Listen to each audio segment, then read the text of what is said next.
Want to feel better, get more exercise, or quit tobacco? Prescription for Wellness can improve your health with personalized sessions based on your schedule. Our expert health coaches and care managers use proven techniques. It's free for UPMC Health Plan members and could lead to the results you want.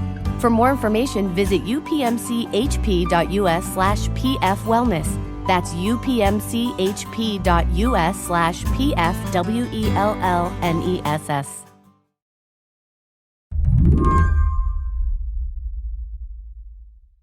On the morning of July 5th, Noam Scheiber got a surprising email.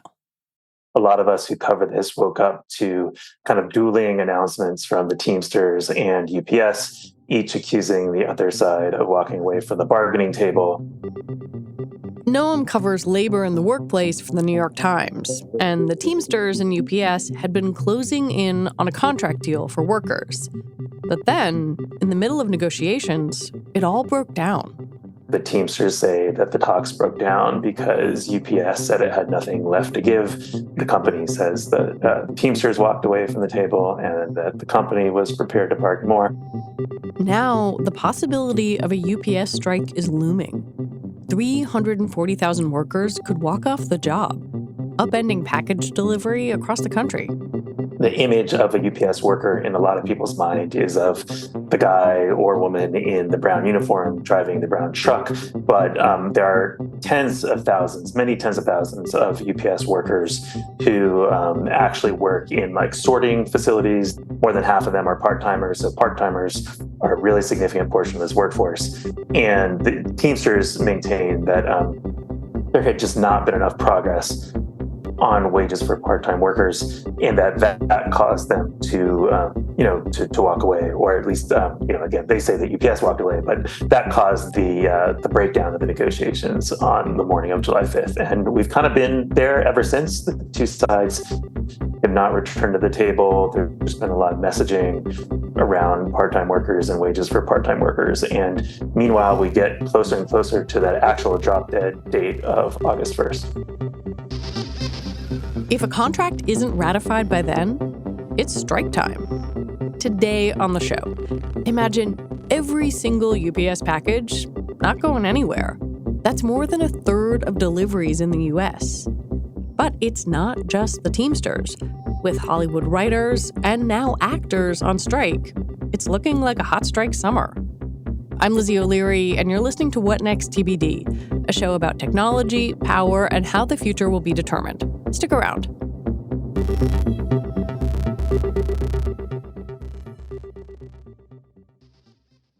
This podcast is brought to you by Progressive Insurance. Whether you're driving, cooking, or doing laundry, Progressive knows the podcasts you listen to go best when they're bundled with another activity, much like how their Progressive home and auto policies go best when they're bundled. Having these two policies together makes taking care of your insurance easier and could help you save too. Customers who save by switching their home and car insurance to Progressive save nearly $800 on average. That's a whole lot of savings and protection for your favorite podcast listening activities, like going on a road trip, cooking dinner, and even hitting the gym. Yep, your home and your car are even easier to protect when you bundle your insurance together. Find your perfect combo. Get a home and car insurance quote at Progressive.com today. Progressive Casualty Insurance Company and Affiliates. National average 12-month savings of $793 by new customers surveyed who saved with Progressive between June 2021 and May 2022. Potential savings will vary. One reason Noam was so surprised to get that early morning email is that the Teamsters and UPS had been making progress in their talks. For example, UPS had agreed to air condition all its trucks to keep drivers cool. But big sticking points remain, mainly one stemming from the e-commerce boom. Back when the last contract was negotiated in 2018, there was so much demand for weekend deliveries that UPS and the Teamsters created a new category of worker. These people were supposed to work part-time as drivers and part-time in the warehouse. But the Teamsters say, and I think are largely right, that for the most part, this hybrid never actually was realized in practice. In practice, you just had people driving Tuesday through Saturday instead of Monday through Friday, and they were just paid at a lower rate at about 85, 87% of the full-time driver rate. So that was a big issue. But again, that was resolved over that July 4th weekend. So it really felt like things were kind of moving toward completion. But this part-time worker wage issue really appears to loom large now. The Teamsters say that many of their part-time workers around the country work for just above minimum wage. You hear the figure $16, $16.50 an hour mentioned a lot. The company says that on average, part-time employees, once they're kind of fully up to speed after 30 days, make about $20 on average, and that they get full healthcare benefits, pension benefits. So they say that the part-time jobs at UPS are unusually generous. And so it's really come down to this: that Teamsters messaging has been, heavily focused on what they call poverty part-time wages, poverty part-time jobs, arguing that folks can't live on these wages. If we're going to get a deal, it seems like it's going to have to resolve that issue. Is there a way to know who's right? I mean, that's a big discrepancy there between what the Teamsters are saying and what UPS is saying in terms of wages. I think we're talking, we're just looking at different things. I suspect UPS is in the right ballpark when they say $20 an hour on average after 30 days, because the Teamsters will tend to focus on many areas of the country where people are earning $16.50 or $17 or $17.50. And both things can be true, obviously, right? In certain parts of the country, people can make $16.50 an hour, but on average, again, we're talking about more than 150,000 people. On average, they can be making $20 an hour. So I suspect there's actually a fair amount of overlap in the two positions if you do the math, but it is absolutely the case that there could well be, tens of thousands of part-time Teamsters workers who are making not that much more than minimum wage. UPS recorded record profits last year. That has got to be a part of this, or at least a part of the optics as far as the Teamsters are concerned. No question, yeah. The company's adjusted net earnings are actually up like 70% between I think that's between just before the pandemic and last year. So that's an amazing pandemic era run, tens of billions of dollars over that time period. So no question, the Teamsters have long maintained that their workers really sacrificed, put their health and safety and lives on the line during the pandemic. And the company really prospered, and that they deserve to be compensated for that. So that's definitely a big part of this. It's been part of the messaging, from dating back over a year, and continues to be part of the messaging in the end game here. If a strike does happen on August 1st, it wouldn't be the first time. Back in 1997, talks between UPS and the Teamsters broke down over a lot of the same issues: job security, wages, and part-time work.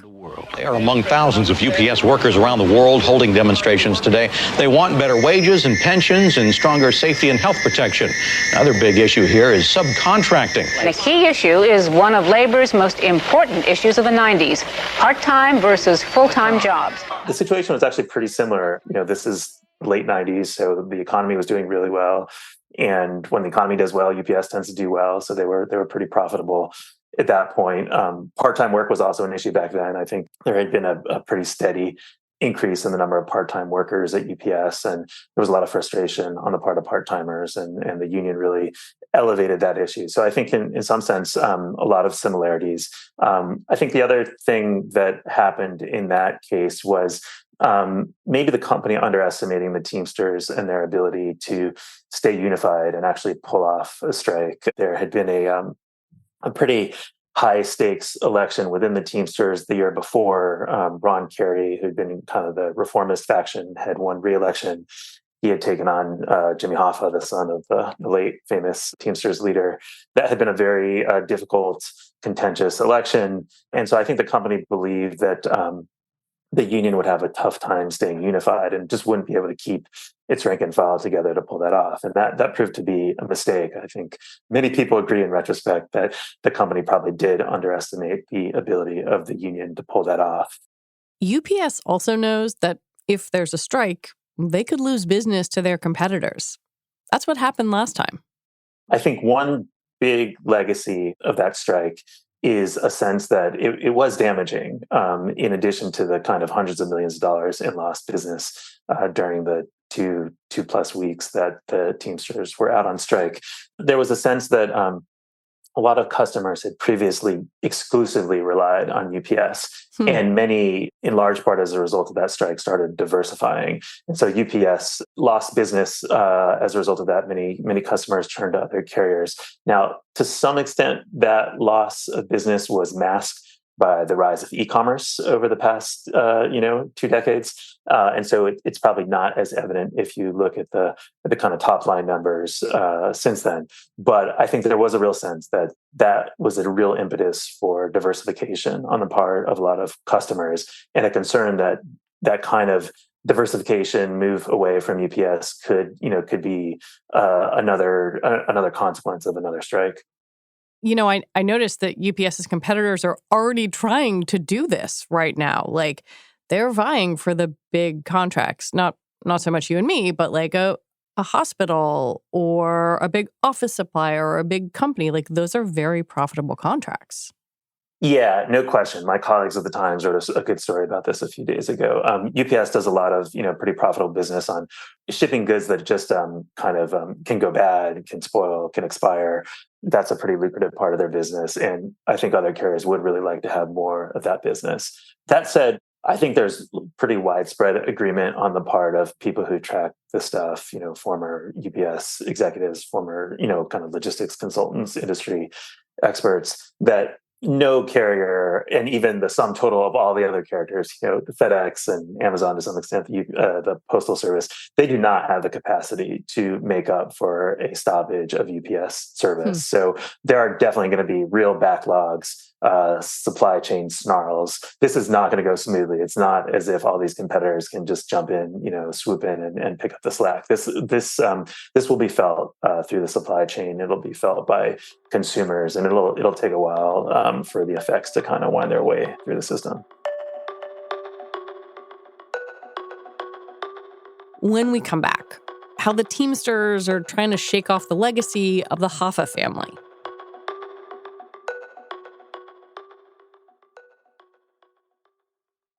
Let's talk a little bit about Sean O'Brien, the Teamsters president here. I mean, he's a kind of fascinating figure. Tell me about him. Yeah, really fascinating guy. Actually pretty young guy, just in his late 40s, but has been a union leader for many years. He comes from the Boston area, and in his early days was kind of more aligned with the Jimmy Hoffa faction of the union, which is seen as more establishment, more conservative. At a certain point, he kind of has a falling out with Hoffa and the Hoffa faction and becomes more outspoken in criticizing them. He kind of aligns with a reformist group within the union called Teamsters for a Democratic Union. They embrace his campaign for the presidency in 2021. And O'Brien wins that campaign, really being critical of Hoffa. O'Brien criticized Hoffa for the last UPS contract, which created this kind of hybrid arrangement that a lot of rank and file members really hate. I did not support the last agreement because there were concessions. We need to stop giving stuff to companies that have record profits. We need to stop giving concessions to companies, no matter how big or how small they are. And yes, he said that Hoffa had basically just been soft on the company, had allowed too many concessions in that contract, and just signaled to UPS that he wasn't going to strike, wasn't going to put up too much of a fight. Now, Hoffa wasn't actually running for re-election. He had served many terms, more than 20 years running the Teamsters. Hoffa wasn't running, but a kind of Hoffa-aligned candidate was O'Brien's main opponent. And O'Brien was very critical of him, not just about the need to get tougher on UPS for the sake of a better contract, though obviously that's a really big deal with more than 300,000 members who work at UPS, but talked about the importance of doing this to then take on the next big target, which was Amazon. For O'Brien, Amazon is clearly top of mind. Here he is almost exactly a year ago, testifying in front of Congress. To put it plainly, it is wrong for our government to be giving taxpayer dollars in the form of federal contracts to companies like Amazon. You are rewarding employers who repeatedly, knowingly, and purposely violate federal labor laws, drive down wages and standards in core Teamster industries, and create dangerous working conditions. Amazon has loomed very large for the labor movement for a good 10, 15 years. And the Teamsters really see Amazon as if possible, the even bigger prize. And so, or prize is probably an impolitic way of putting it, but an even bigger priority for their members, because as long as Amazon's there and is not unionized, the feeling at the Teamsters and across organized labor is that it will undermine labor standards, labor conditions across a whole variety of industries, including logistics. So O'Brien's argument was, we need this not just for our UPS members who were shortchanged by their last contract, but we need this to show Amazon employees that being a part of a union really matters and that it really can produce concrete gains and improve your standard of living. So it was a kind of double-edged argument. And he really pressed this pretty aggressively since he was sworn in March of last year. He's continued to be, pretty tough in his talk, talking about how this is a kind of historically important battle and that the Teamsters wouldn't back down, and they could well end up striking. The messaging from the union, even, or maybe especially through the last few weeks, has at time talked about how a strike appears to be imminent. So they've been very tough. And I think O'Brien, kind of has an interesting political situation to navigate. On the one hand, it appears that they've actually been pretty successful at getting some concessions from the company on the heat safety issues that I mentioned, on eliminating this hybrid category that they felt, had drivers do the same work for less pay. So he's actually, done pretty well so far. But if you've argued that you're going to get much tougher than your predecessor, and you're not going to settle for anything other than like a historically favorable contract, you got to sell that, and you got to look like you're extracting every ounce of concession out of the employer. And so I think there's some political challenge for him to both get a good deal, but also sell that good deal to his membership. And so I think we're probably seeing a bit of that play out now.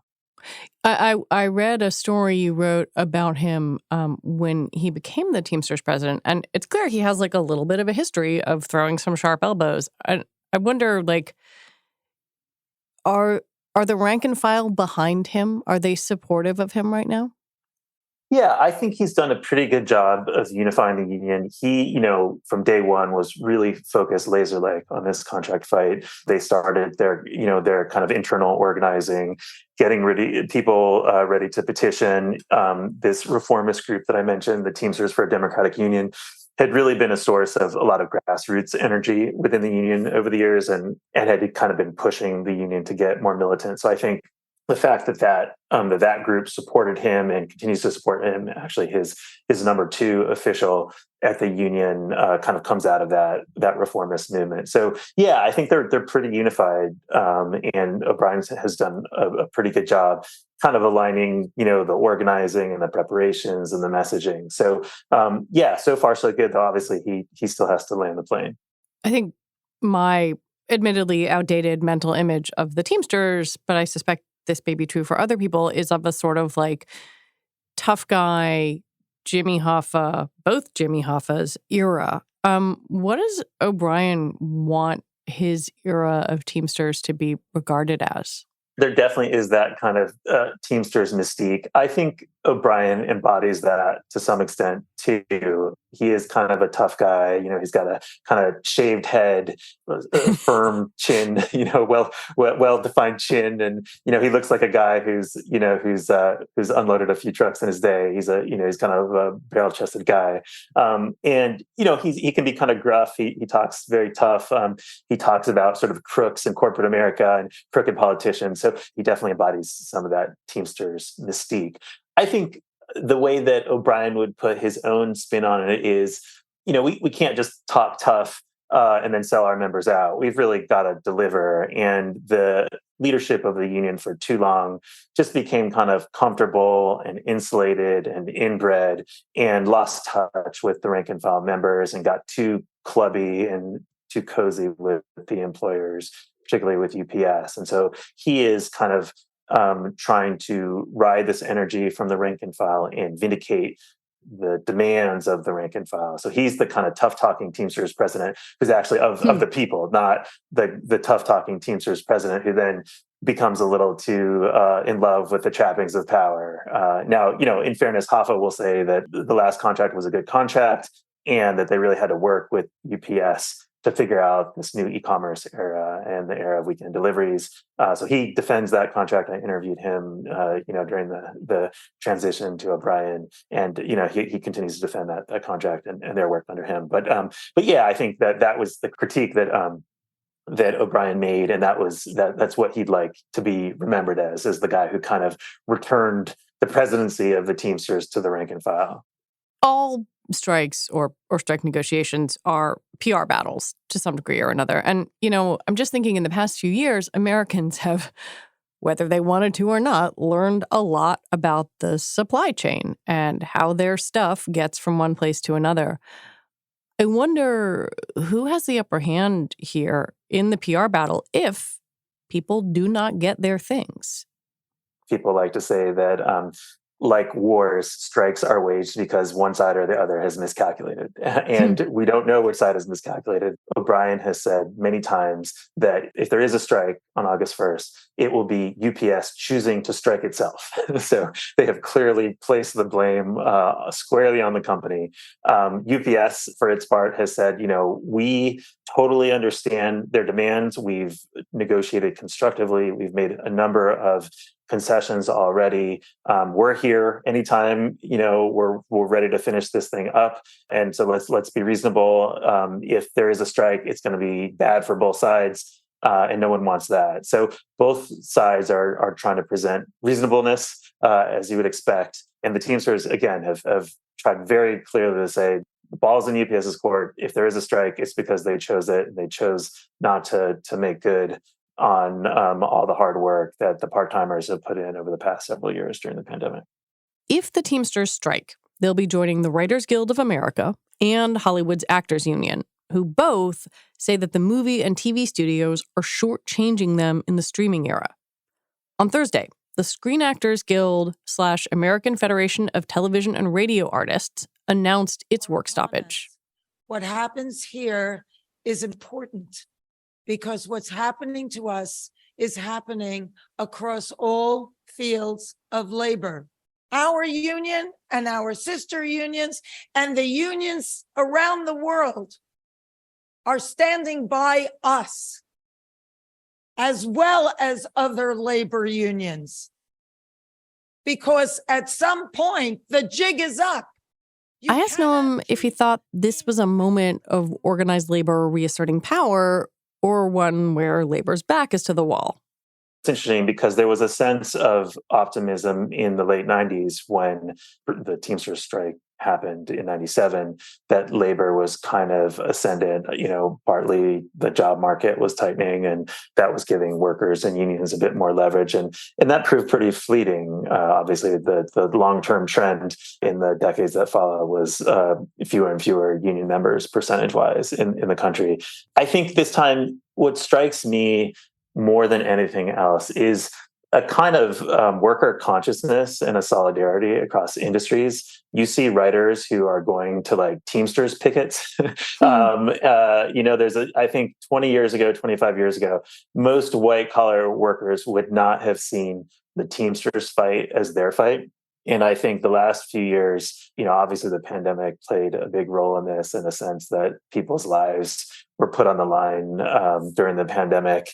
But more broadly, the backdrop of rising inequality over a period of several decades has really kind of created this worker consciousness across classes, across industries, that you just didn't really see before the last few years. And so I think that's really notable. You see white collar workers at a company like Amazon or Starbucks proclaiming solidarity with the blue collar workers at those same companies. This is a thing that we've just seen a lot. There was a Writers Guild rally in Chicago, actually. There are about 100 writers who are members of the Writers Guild in Chicago, in the Chicago area. And they had a rally, I think, back in May, and they got hundreds, more than 500 union supporters out there, most of whom were not writers. There were Teamsters, there were teachers, there were other service sector union members. So this kind of cross-industry, cross-class, cross-union solidarity, I think is something that really stood out to me in this moment.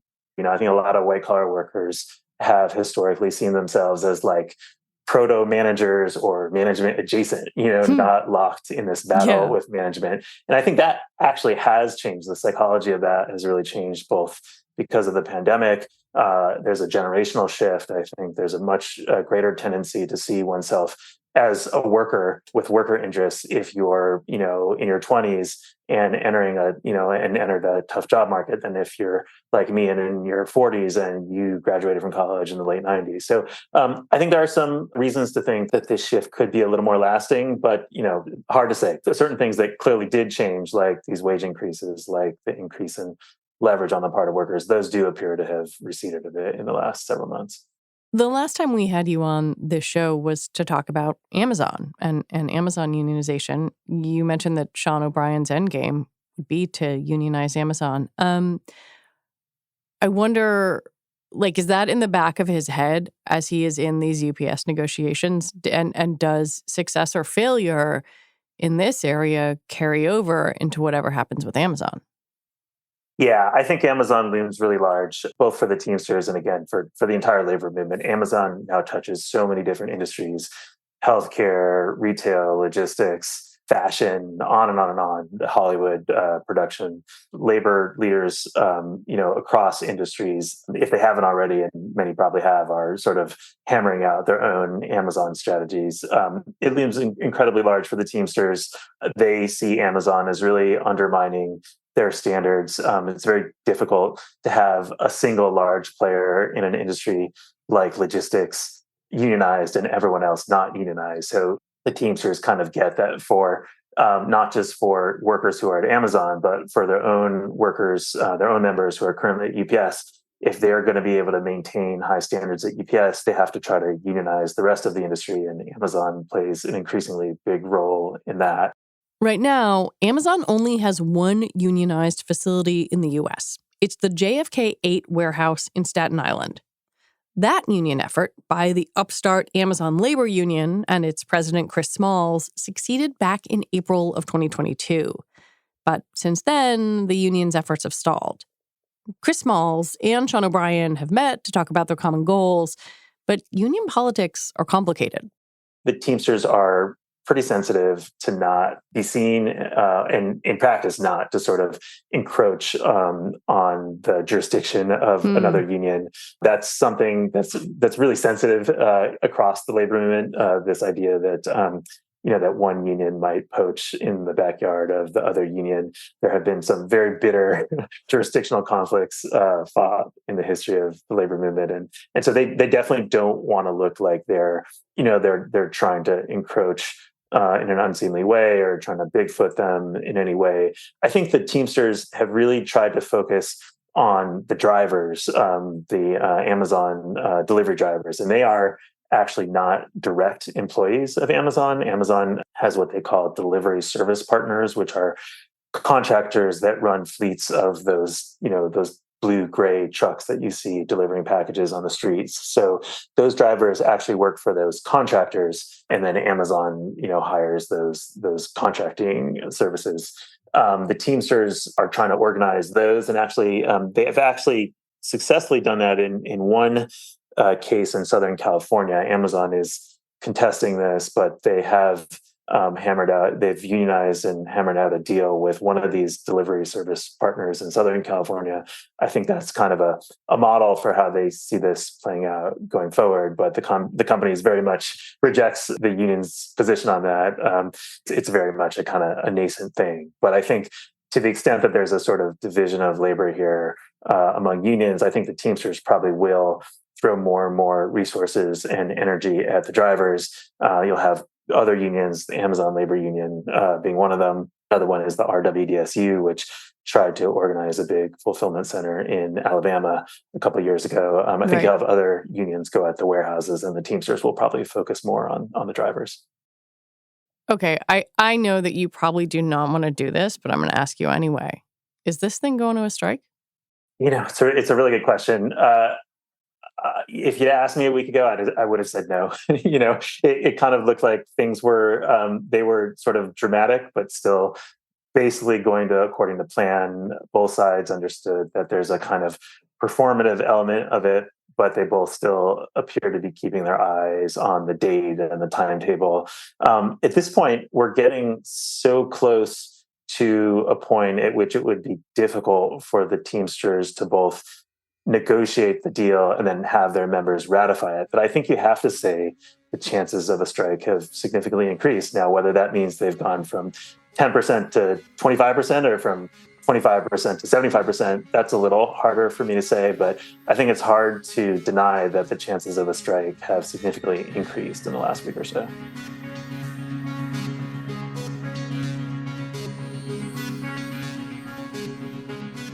Noam Scheiber, thank you so much for talking with me.